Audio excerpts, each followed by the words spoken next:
Hello students, welcome back to my YouTube channel. Dear students, कैसे हो आप सभी लोग। मैं उम्मीद कर सकता हूं कि आप सभी लोग कुशल होंगे और अपनी स्टडी बहुत ही बेहतरीन तरीके से कर रहे होंगे। सबसे पहले आपको बता दूं कि आज के इस वीडियो में मैं क्लास 12th फिजिक्स का एक मोस्ट इंपॉर्टेंट चैप्टर का शुरुआत करने जा रहा हूं, जिसका नाम है विद्युत आवेश तथा क्षेत्र, जिसे हम बोलते हैं इलेक्ट्रिकल चार्ज एंड फील्ड, और इसका ये वीडियो नंबर 1 है। ठीक है, आपको बता दूं कि अगर आपको फिजिक्स से डर लगता होगा तो आज के बाद आपको डरने की आवश्यकता नहीं है, क्योंकि मैं फिजिक्स का हर एक टॉपिक को इतना बेहतरीन तरीके से आपको समझाऊंगा कि आप ये नहीं कह सकेंगे कि आपको समझ में नहीं आया। ठीक है, तो चलिए हम वीडियो को स्टार्ट करते हैं। लेकिन वीडियो में आगे बढ़ने से पहले एक छोटी सी रिक्वेस्ट है कि हमारे इस चैनल को आप सब्सक्राइब करके जुड़े, ताकि हर एक चैप्टर का बेहतरीन वीडियो आपको क्रम से प्लेलिस्ट में मिल जाए। ठीक है, तो चलिए वीडियो को स्टार्ट करते हैं और समझते हैं आज के टॉपिक को।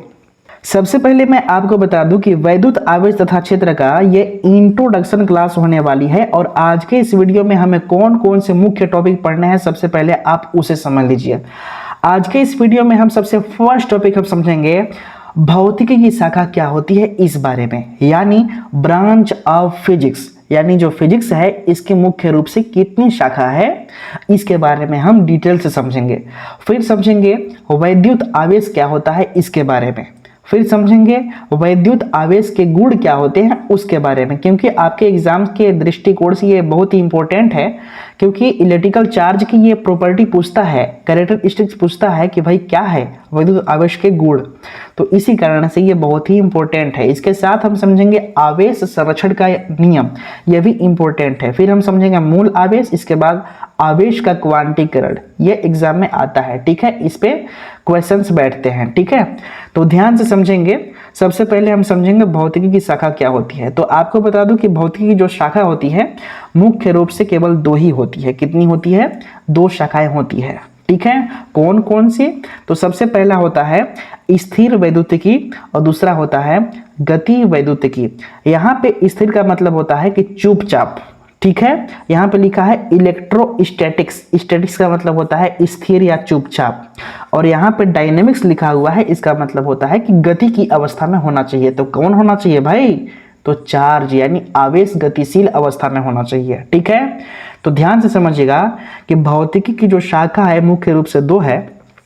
पहला है स्थिर वैद्युतिकी, जिसे हम बोलते हैं इलेक्ट्रोस्टैटिक्स, और दूसरा है गति वैद्युतिकी, जिसको हम बोलते हैं इलेक्ट्रोडायनेमिक्स। ठीक है, अब यहाँ पे आपको जानने की आवश्यकता है कि जो इलेक्ट्रोस्टैटिक्स है इसके अंदर हमें क्या पढ़ना होता है और इलेक्ट्रोडायनेमिक्स के अंदर क्या पढ़ना होता है। ठीक है, तो आपको सबसे पहले बता दूं कि जो इलेक्ट्रोस्टैटिक्स है इसके अंतर्गत आवेश के स्थिर प्रभाव का अध्ययन करना होता है। ठीक है, इसका मतलब ये हुआ कि स्थिर वैद्युतिकी में हम ऐसे चार्ज के बारे में, ऐसे आवेश के बारे में स्टडी करेंगे जो स्थिर अवस्था में होगा।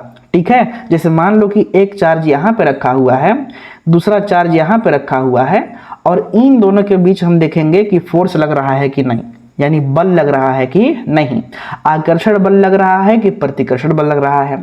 तो ध्यान ये देना है कि जो यहाँ पे चार्ज हम रखेंगे, आवेश जो रखेंगे, ये आवेश गति की अवस्था में नहीं होनी चाहिए।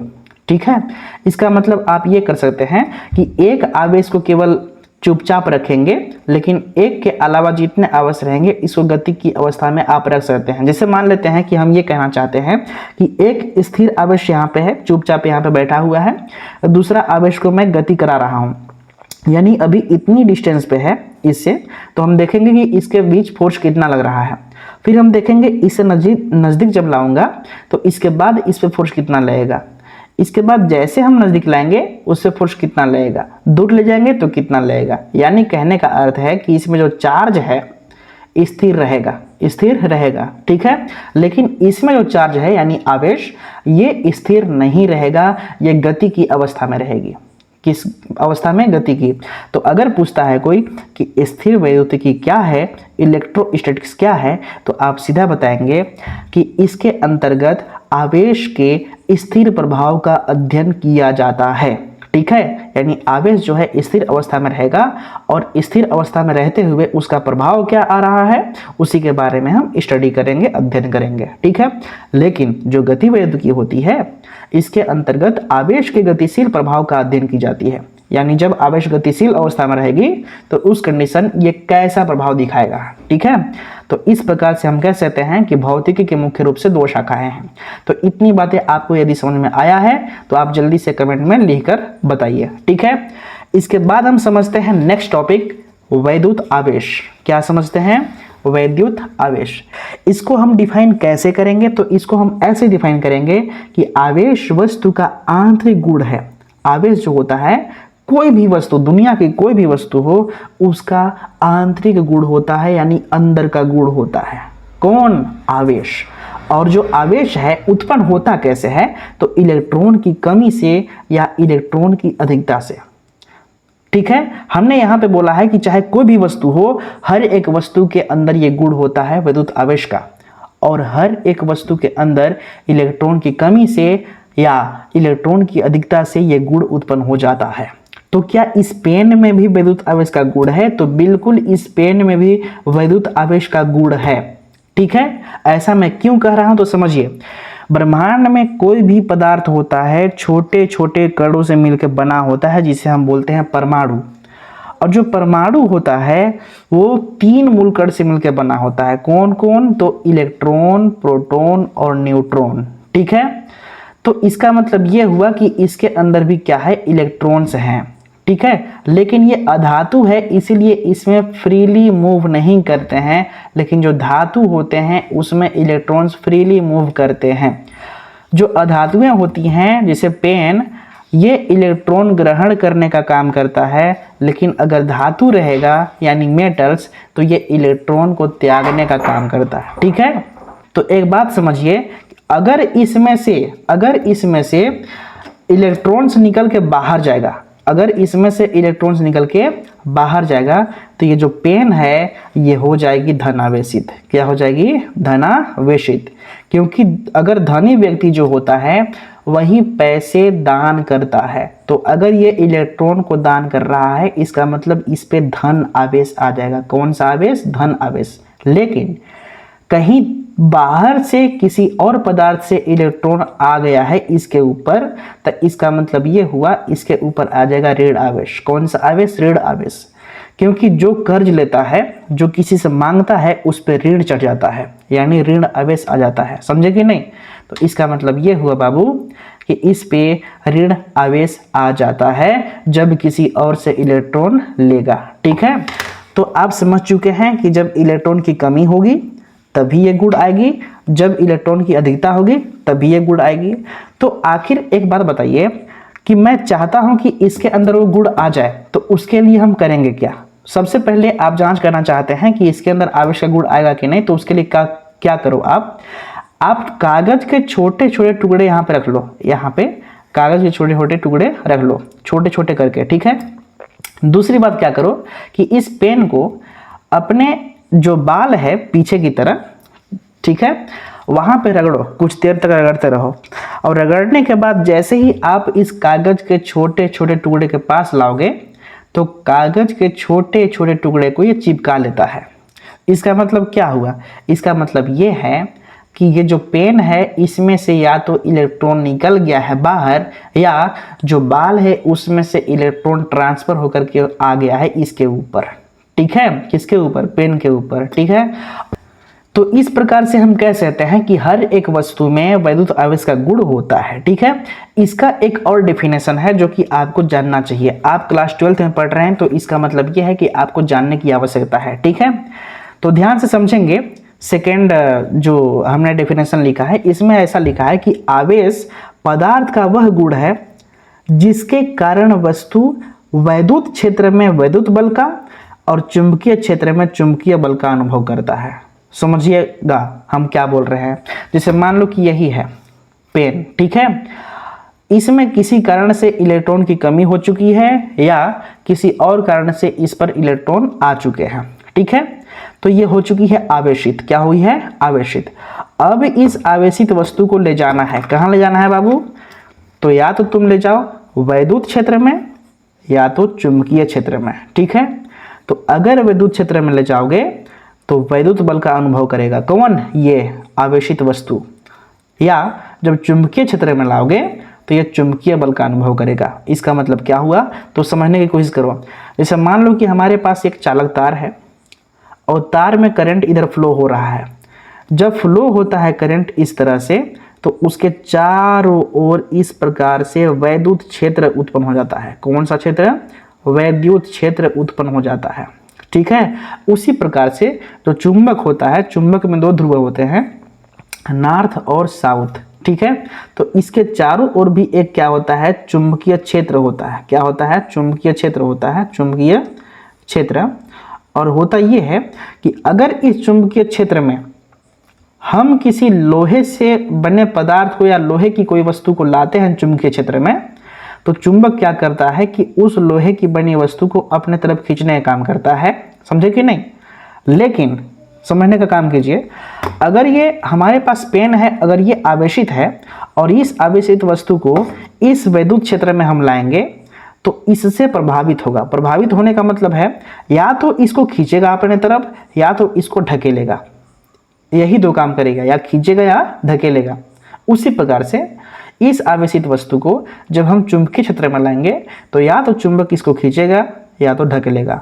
2 में से काम एक करेगा जरूर। ठीक है, तो वही लिखा गया है कि जो आवेश है पदार्थ का वह गुण होता है जिसके कारण जो वस्तु होता है ना, वैद्युत क्षेत्र में किसका अनुभव करता है? वैद्युत बल का। और चुंबकीय क्षेत्र में चुंबकीय बल का अनुभव करता है। ठीक है, तो इस प्रकार से हम कह सकते हैं कि यह वैद्युत आवेश का डेफिनेशन हुआ। ठीक है, तो अब समझो नेक्स्ट टॉपिक, वैद्युत आवेश के गुण, जो कि आपके बोर्ड एग्जाम के दृष्टिकोण से बहुत ही ज्यादा इंपॉर्टेंट है। ठीक है, अब अगर ध्यान देंगे तो हमने यहाँ पे हेडिंग लिखा है वैद्युत आवेश के गुण, यानी प्रॉपर्टी ऑफ इलेक्ट्रिक चार्ज। जब भी पूछता है आपसे वैद्युत आवेश के गुण क्या होते हैं, तो आपको वैद्युत आवेश के बारे में जितनी चीजें पता होगा सब के सब लिख देना। ठीक है, तो इस प्रकार से हम गुण लिख सकते हैं। तो ध्यान से देखना, पहला हमने क्या लिखा है कि आवेश जो होता है उसको 2 भागों में बांटा गया है। कौन कौन सा? तो धनावेश और ऋणावेश। धनावेश कब होगा? जब किसी वस्तु से इलेक्ट्रॉन बाहर जाएगा तब। ठीक है, लेकिन ऋणावेश कब होगा? जब कहीं और से इलेक्ट्रॉन वस्तु के ऊपर आ जाएगा तब। समझे कि नहीं? तो आवेश जो होते हैं इसको 2 भागों में बांटा गया है। पहला धन आवेश और दूसरा कौन सा? ऋण आवेश। दूसरा है समान प्रकृति के आवेश एक दूसरे को प्रतिकर्षित करते हैं। यहाँ पे एक बात बोला गया है, समान प्रकृति। समान प्रकृति का मतलब होता है सेम चिन्ह, यानी समान चिन्ह। इसका मतलब समझिएगा, यानी पहला आवेश प्लस है और दूसरा भी प्लस, या पहला माइनस है दूसरा भी माइनस, तो ये दोनों एक दूसरे की तरफ खींचेंगे नहीं बल्कि धकेलेंगे एक दूसरे को दूर। यानी इस प्लस को प्लस धकेलेगा और इस प्लस को ये प्लस धकेलेगा इधर। ठीक है, उसी तरह से ये माइनस को ये माइनस और इस माइनस को ये माइनस धकेलेगा। क्या करेगा? धकेलेगा। यानी यहाँ पे समान प्रकृति के आवेश है, यानी ये भी प्लस है तो ये भी प्लस, या ये भी माइनस है तो ये भी माइनस। लेकिन अगर एक प्लस हो और दूसरा माइनस, या एक माइनस और दूसरा प्लस, तो उस कंडीशन में ये दोनों पास आ जाएंगे। क्या आ जाएंगे? पास आ जाएंगे। आप समझ ही चुके होंगे हम क्या कहना चाहते हैं। ठीक है, यानी जब अलग अलग प्रकृति के जब होते हैं तो वे दोनों एक दूसरे के समीप आ ही जाते हैं, लेकिन अगर समान प्रकृति के होते हैं तो इनका बहुत ही कम संभावना होता है, 0 के बराबर पास आने का। ठीक है, तो ध्यान से देखना, हमने यहाँ पे क्या लिखा है कि जो समान प्रकृति के आवेश होते हैं वो एक दूसरे को क्या करते हैं? प्रतिकर्षित, यानी कि दूर धकेलते हैं। उसी प्रकार से यहाँ पे हमने लिखा है कि जो विपरीत प्रकृति है, यानी अलग अलग आवेश ना, एक दूसरे को क्या करता है? आकर्षित। क्या करता है? आकर्षित। अगला हमने लिखा है कि वस्तु पर इलेक्ट्रॉन की कमी धनावेश को दर्शाती है। यानी एक कोई वस्तु है, इसमें से इलेक्ट्रॉन बाहर निकल गया। कहाँ निकल गया? बाहर। तो इस पर हो गया इलेक्ट्रॉन की कमी।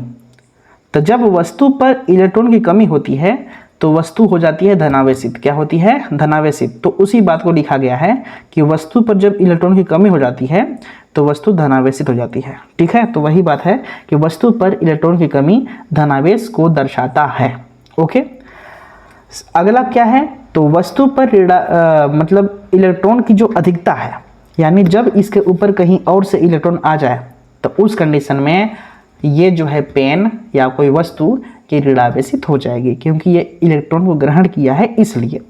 ठीक है, तो यहाँ पे हमने क्या लिखा है कि वस्तु पर इलेक्ट्रॉन की जो अधिकता है ये ऋण आवेश को दर्शाती है। किसे? ऋण आवेश को दर्शाती है। ठीक है, इतनी बातें समझ में आ गई तो आप जल्दी से हमारे इस चैनल को सब्सक्राइब कर लो, ताकि और भी आगे बेहतरीन चीज़ों को एक्सप्लेन करता रहूं। ठीक है, अगला है आवेश जो है ये पॉजिटिव या नेगेटिव हो सकता है। आवेश जो है पॉजिटिव नेगेटिव हो सकता है, लेकिन जो मास होता है यानी द्रव्यमान, क्या चीज? द्रव्यमान हमेशा पॉजिटिव ही रहता है, हमेशा पॉजिटिव ही रहता है, धनात्मक रहता है। जो मास होता है द्रव्यमान ऋणात्मक नहीं होता है। मास का मतलब यानी द्रव्यमान का मतलब क्या होता है?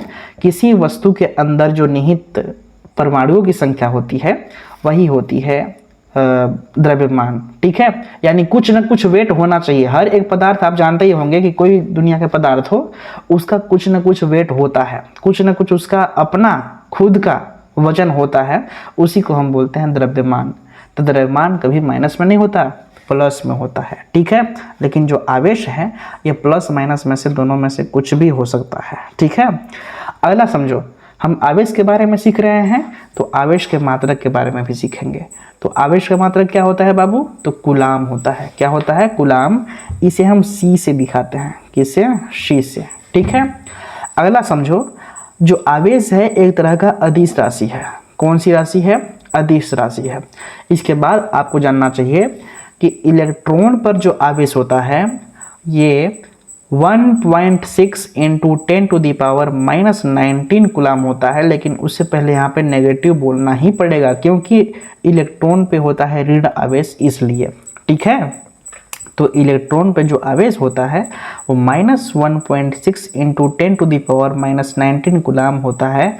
लेकिन जो प्रोटॉन होता है इस पे धन आवेश होता है, और इस पर जो आवेश होता है इलेक्ट्रॉन के आवेश के बराबर होता है। इलेक्ट्रॉन के आवेश के बराबर होता है, लेकिन चिन्ह में डिफरेंट। ठीक है, एक दूसरे के विपरीत, यानी इस पे ऋण आवेश है तो माइनस लगाए, इस पे धन आवेश है तो प्लस लगाए ना। इसका मतलब ये हुआ कि ये केवल चिन्ह में ही इनका डिफरेंस है, लेकिन जो मान है इसका सेम है, 1.6 इंटू 10⁻⁻19 कूलाम। ठीक है, नेक्स्ट क्या है?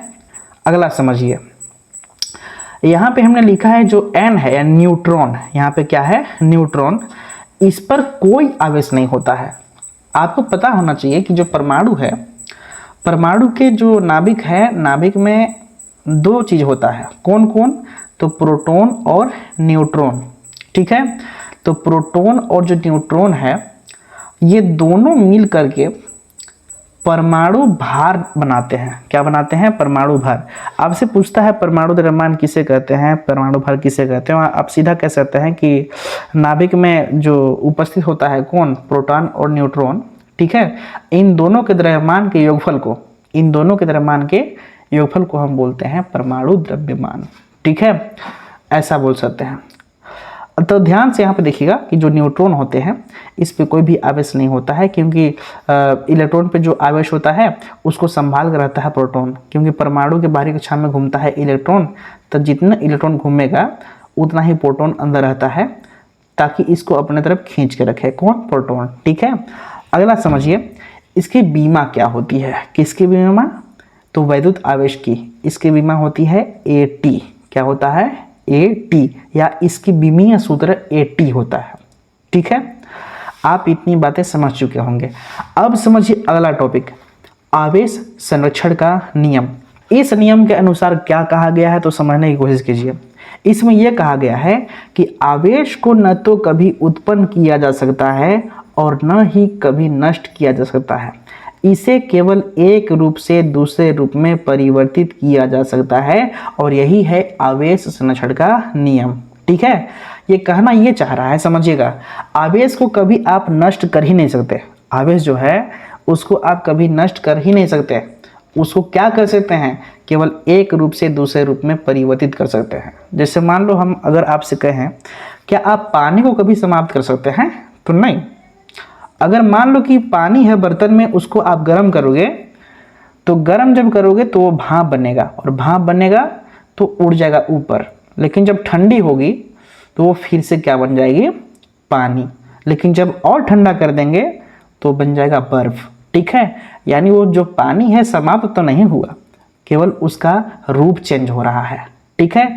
सेम उसी प्रकार से यहाँ पे जो आवेश है इसका भी संरक्षण का नियम है कि आवेश को ना तो आप कभी उत्पन्न कर सकते हैं और ना ही नष्ट कर सकते हैं। इसे केवल एक रूप से दूसरे रूप में ट्रांसफर कर सकते हो, परिवर्तित कर सकते हो, ठीक है। आपको पता होना चाहिए जो सूर्य होता है, सूर्य से निकलता है लाइट एनर्जी, यानी कि सनलाइट, यानी सोलर एनर्जी। जब इसे आप सोलर पैनल पे लगाते हैं, किस पे, सोलर पैनल, तो ये क्या करता है कि इस प्रकाश ऊर्जा को, ठीक है, लाइट एनर्जी को, प्रकाश ऊर्जा को कन्वर्ट करता है इलेक्ट्रिकल एनर्जी में। क्योंकि प्लेट जो है यहाँ पे पैनल जो लगाए हुए हैं उसके नीचे हम तार जोड़ेंगे, जो तार है यानी वायर, ये क्या करता है कि इस लाइट एनर्जी को कन्वर्ट करता है तुरंत, किस में, ये तुरंत करता है इलेक्ट्रिकल एनर्जी में चेंज। कौन भाई, तो ये पैनल जो लगा हुआ है ये, ठीक है। तो अगर आगे हम बैटरी से इसको जोड़ेंगे तो बैटरी में इकट्ठा हो जाएगा, ये जो इलेक्ट्रिकल एनर्जी इधर बना ये इकट्ठा हो जाएगा। जब इकट्ठा हो जाएगा तो ये किस रूप में इकट्ठा होगा, तो ये केमिकल एनर्जी के रूप में इकट्ठा होगा, यानी रासायनिक ऊर्जा के रूप में। और जब इसमें से फिर हम उपयोग करना चाहेंगे तो तार हम कनेक्ट करेंगे। जब तार को जोड़ेंगे तो इसका मतलब ये हुआ कि यह फिर से बन गया इलेक्ट्रिकल एनर्जी। दरअसल इसमें हुआ ये कि जब सूर्य का प्रकाश पड़ा किस पे, पैनल पे, तो इसमें जो पैनल है इसमें से क्या हुआ कि इलेक्ट्रॉन्स बहुत तेजी से लगे निकलने और उसको एक दिशा मिल गया, एक डायरेक्शन मिल गया कि इस दिशा में उसको गति करना है। तो सभी जब इलेक्ट्रॉन एक ही दिशा में गति करेंगे तो इसका मतलब ये करंट फ्लो इधर हो रहा है, ठीक है। तो यानी कि इधर इलेक्ट्रॉन ही गति करेगा और इलेक्ट्रॉनों की संख्या को ही हम बोलते हैं आवेश। क्या बोलते हैं, आवेश। यानी इसका मतलब कि ये आवेश ही गति कर रहा है। तो आवेश जो है यहाँ पे आ रहा है और आवेश ही इसमें इकट्ठा हो रहा है, किस में, बैटरी में, ठीक है। आवेश कहो चाहे इलेक्ट्रॉन कहो, क्योंकि इलेक्ट्रॉन की संख्या को ही हम बोलते हैं आवेश। फिर से हम इसे जब तार में जोड़ेंगे तो इसका मतलब ये आवेश फिर इसमें कन्वर्ट होगा, इलेक्ट्रिकल एनर्जी बना देगा, ठीक है। तो इसका मतलब सीधा है कि जो आवेश है ये कभी नष्ट नहीं होता है, बल्कि एक रूप से दूसरे रूप में क्या होता है, कन्वर्ट होता है, ठीक है। तो यही है आवेश संरक्षण के नियम, ठीक है। अब समझिए अगला टॉपिक जिसमें लिखा हुआ है मूल आवेश यानी एलिमेंट्री चार्ज। ये होता क्या है, सबसे पहले इसका देख लो डेफिनेशन। इसमें लिखा है किसी आवेशित कण पर जितना न्यूनतम आवेश रह सकता है मूल आवेश कहलाता है। यहाँ पे आवेशित कण का मतलब है कोई वस्तु, और किसी वस्तु पर जितना न्यूनतम मतलब कम से कम आवेश रह सकता है मूल आवेश कहलाता है। जैसे मान लो कि मेरे पास ये पेन है, ठीक है, तो इस पर न्यूनतम कम से कम कितना आवेश रह सकता है या कितना आवेश इसमें से निकल के बाहर जा सकता है, कम से कम, केवल कम से कम, अधिक अधिक नहीं बोला गया है, कम से कम। तो इसमें से हम यही कह सकते हैं या तो एक इलेक्ट्रॉन कम से कम बाहर जाएगा या एक इलेक्ट्रॉन कम से कम बाहर से अंदर इसके अंदर आएगा। तो आपको ये पता है कि अगर मान लो गलती से एक इलेक्ट्रॉन केवल इसमें से बाहर गया, एक इलेक्ट्रॉन केवल इसमें से बाहर गया, तो आपको पता होना चाहिए कि एक इलेक्ट्रॉन पे आवेश कितना होता है, तो 1.6 माइनस में इंटू 10⁻⁻19 कूलम इतना होता है। तो अगर गलती से एक इलेक्ट्रॉन भी चला गया बाहर तो इसका मतलब ये हुआ कि इतना कूलम का आवेश बाहर चला गया, समझे कि नहीं। या कहीं और से एक ही इलेक्ट्रॉन केवल यहाँ पर आया है तो इसका मतलब ये जो आया है इलेक्ट्रॉन इसके ऊपर, इस पर न्यूनतम कितना आवेश होगा, तो इस इलेक्ट्रॉन पर कितना आवेश होता है, तो इतना ही होता है, -1.6 इंटू 10⁻⁻19 कूलम होता है, ठीक है। तो मूल आवेश का मतलब कि कम से कम इतना ही आवेश या तो बाहर जाएगा या इतना ही आवेश अंदर आएगा, और यही जो है मूल आवेश है, यानी कम से कम आवेश है। ये एक इलेक्ट्रॉन के बराबर होता है, कितना, एक इलेक्ट्रॉन, और किसी वस्तु से इलेक्ट्रॉन ही बाहर जाता है, ठीक है। तो दरअसल मूल आवेश जो होता है ये होता है इसके बराबर 1.6 इंटू 10⁻⁻19 कूलम के बराबर, ठीक है। और इलेक्ट्रॉन पे कितना आवेश होता है, तो इतना ही होता है लेकिन माइनस चिन्ह के साथ। और प्रोटॉन पे कितना होता है, तो इतना ही होता है, लेकिन प्लस आवेश के साथ, क्योंकि इलेक्ट्रॉन ऋण आवेशित होते हैं और जो प्रोटॉन होता है धन आवेशित होता है। तो आप समझ चुके होंगे कि मूल आवेश क्या होता है। ठीक है, तो इसी को बोलते हैं हम मूल आवेश। अब समझिए एक अगला टॉपिक जो कि बहुत ही ज़्यादा इम्पोर्टेंट है आपके बोर्ड एग्जाम के दृष्टिकोण से। इसमें लिखा है कि आवेश का क्वांटीकरण क्या होता है, क्वांटाइजेशन ऑफ चार्ज। ठीक है, यानी आवेश का क्वांटीकरण।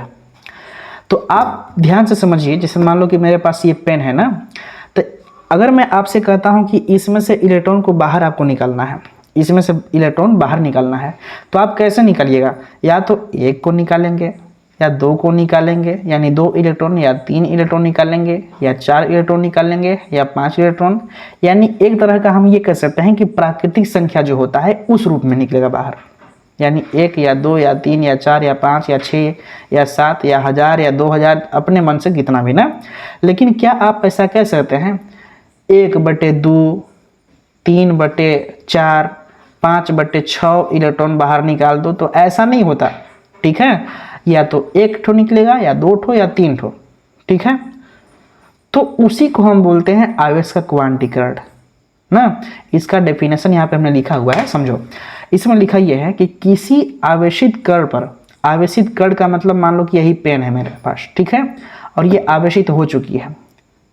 ठीक है, तो समझिएगा किसी आवेशित कण पर आवेश जो होता है प्लस माइनस इलेक्ट्रॉन, यहाँ पे कुछ नहीं है तो 1 है ना, plus minus 1 electron, plus minus 2 electron, plus minus 3 electron, इसी प्रकार से dot dot dot plus minus Ne electron के रूप में हो सकता है। यानी किसी आवेशित कण पर, चाहे यही पेन है, इसके ऊपर जो इलेक्ट्रॉन है ये या तो 1 ठे होगा, या 2 ठे होगा, या 3 ठे होगा, इसी प्रकार से अनेकों हो सकते हैं। होने का मतलब है कि आपको हम बताए हैं कि जो आवेश होते हैं 2 तरह का होता है, एक प्लस और एक माइनस, यानी पॉजिटिव और नेगेटिव। आवेश दोनों में से कुछ भी हो सकता है, पॉजिटिव भी हो सकता है या फिर नेगेटिव भी हो सकता है। तो यहाँ पर मैंने लगाया है पॉजिटिव हो चाहे नेगेटिव। तो इस पर जो आवेश होगा, ठीक है, हो सकता है कि इसमें जो इलेक्ट्रॉन है उसकी संख्या या तो 1 होगी बाहर जाने के लिए या आने के लिए, या इस पर 2 इलेक्ट्रॉन आएगा या बाहर जाएगा, इस पर 3 इलेक्ट्रॉन आएगा या बाहर जाएगा। तो इस प्रकार से गिनती के रूप में हो सकता है, परंतु आवेश भिन्न के रूप में कभी नहीं रह सकता या कभी नहीं हो सकता। उसे ही आवेश का क्वांटीकरण कहते हैं, या उसी को परमाणुकता कहते हैं। ठीक है, यानी कहने का मतलब ये है जो आवेश है, आवेश का क्वांटीकरण ना, ये होता क्या है, तो किसी भी आवेशित वस्तु पर जो आवेश होता है एक गिनती के रूप में रह सकता है, आवेश गिनती के रूप में रह सकता है, लेकिन उसको भिन्न के रूप में हम नहीं कह सकते हैं कि भिन्न के रूप में रहे, क्योंकि हम ऐसा कह ही नहीं सकते हैं कि किसी वस्तु से इलेक्ट्रॉन आप निकाल दो कितना, 1/2, यानी आधा इलेक्ट्रॉन, तो ये पॉसिबल नहीं है, निकलेगा तो 1 ही। ठीक है, तो इस प्रकार से ये कह सकते हैं कि जो आवेश निकलेगा या आएगा वो भिन्नात्मक नहीं हो सकता, तो उसी को हम बोलते हैं आवेश का क्वांटीकरण या परमाणुकता। तो इस डेफिनेशन को फिर से देख लो, किसी आवेशित कण पर आवेश जो होता है इस रूप में होगा, यानी पॉजिटिव हो चाहे नेगेटिव आवेश, केवल 1 इलेक्ट्रॉन आएगा या बाहर जाएगा, या पॉजिटिव हो या नेगेटिव 2 इलेक्ट्रॉन आएगा या बाहर जाएगा, या पॉजिटिव हो या नेगेटिव 3 इलेक्ट्रॉन या तो बाहर जाएगा या अंदर आएगा। उसी प्रकार से डॉट डॉट डॉट अपने हिसाब से बढ़ाते जाइए, n के हिसाब से आप 1000 2000 कितना इलेक्ट्रॉन को अपने पास, यानी इस पेन के ऊपर आप लाते हैं या निकालते हैं, तो उसी हिसाब से, यानी कहने का मतलब है कि जब भी किसी वस्तु पर जो इलेक्ट्रॉन है वो हमेशा किसी गिनती के रूप में बाहर निकलेगा या अंदर आएगा। ठीक है, लेकिन कभी भिन्न के रूप में नहीं रह सकता। तो इसी को हम बोलते हैं आवेश का क्वांटीकरण या परमाणुकता। क्या बोलते हैं, परमाणुकता। ठीक है, इसमें एक चीज ध्यान से देखो, हमने लिखा है जो आवेश होगा किस रूप में, आवेश के क्वांटीकरण के बारे में मैं बोल रहा हूँ। ठीक है, जो आवेश होना चाहिए किस रूप में होना चाहिए इसमें, तो प्लस माइनस इलेक्ट्रॉन के रूप में होना चाहिए, प्लस माइनस 2 इलेक्ट्रॉन के रूप में होना चाहिए, प्लस माइनस 3 इलेक्ट्रॉन के रूप में होना चाहिए, उसी प्रकार से बढ़ते बढ़ते प्लस माइनस Ne के रूप में होना चाहिए। लेकिन किस रूप में नहीं होना चाहिए, तो प्लस माइनस E/2 यानी भिन्न के रूप में नहीं होना चाहिए। ठीक है, हमने यहाँ पे लिखा है प्लस माइनस E/2, इसके बाद प्लस माइनस 3e/2, 5e/2, लेकिन यहाँ पे हमने गायब कर दिया है 2e/2, यानी इसके e/2 किया है, इसके e/2 किया है, लेकिन इस 2 के e/2 नहीं किया है। इसका मतलब क्या हुआ? इसका मतलब ये हुआ कि अगर इलेक्ट्रॉन को तुम आधा करोगे तो ये पॉसिबल नहीं है कि निकलेगा एक इलेक्ट्रॉन का आधा, लेकिन 2 इलेक्ट्रॉन का जब आधा कर दोगे तुम तो 2 से 2 कैंसिल, तो इसका मतलब 1 इलेक्ट्रॉन बच गया। इसका मतलब ये पॉसिबल है कि इसका हम भिन्न नहीं कर सकते। इसके बट्टे 2 करोगे तुम तो 2 से 2 कट जाएगा, जब कटेगा तो 1 इलेक्ट्रॉन शेष बच जाएगा। तो इसका मतलब यह है कि पॉसिबल है, ये निकल सकता है या रह सकता है, क्योंकि ये भिन्नात्मक संख्या रहा ही नहीं, बचा ही नहीं, तो कहाँ से? ठीक है, तो इसका मतलब ये है कि जो आवेश है ये e/2, 3e/2, 5e/2, 7e/2 इस रूप में नहीं हो सकता। यहाँ पे नॉट इक्वल लिखा है, यहाँ पे इक्वल लिखा हुआ है। तो इसके अनुसार एक फार्मूला बन गया। क्या बना? तो Q बराबर प्लस माइनस सब में है, इसमें भी, इसमें भी, इसमें भी, इसमें भी, और यहाँ पे जो n है, ठीक है, इसमें अपने हिसाब से कोई संख्या रखो, 1 2 3 4 5 6 कुछ हिसाब से, तो n हो गया और ये इलेक्ट्रॉन की संख्या है। तो यहाँ से फार्मूला प्राप्त हो गया Q = +-Na। ठीक है, तो इसको आप याद रखेंगे, इस पे क्वेश्चन पूछता है एग्जाम में। यहाँ पे ध्यान से देखा जाए तो एक हमने प्रश्न लिखा हुआ है और इस प्रश्न में पूछा गया है कि क्या किसी पिंड को +-8 × 10⁻−18 कूलम का आवेश दिया जा सकता है कि नहीं। जैसे मान लो कि मेरे पास यही पिंड है, ये पेन, तो क्या इस पेन को इतना कूलम का आवेश दे सकते हैं कि नहीं। अगर भिन्नात्मक आ गया तो समझो कि नहीं दे सकते, या पॉइंट में दशमलव में आ गया तो नहीं दे सकते। लेकिन अगर एक संख्या आएगा, कैसा? प्राकृतिक संख्या, तो उसको हम कह सकते हैं कि हाँ भाई दे सकते हैं। तो इसको सॉल्व करने के बाद समझ में आएगा। तो ये आवेश दिया गया है, ठीक है। तो गिवन क्या है? Q, यानी कितना कूलम का आवेश दिया है? तो 8 × 10⁻−18 कूलम का आवेश दिया गया है, ठीक है।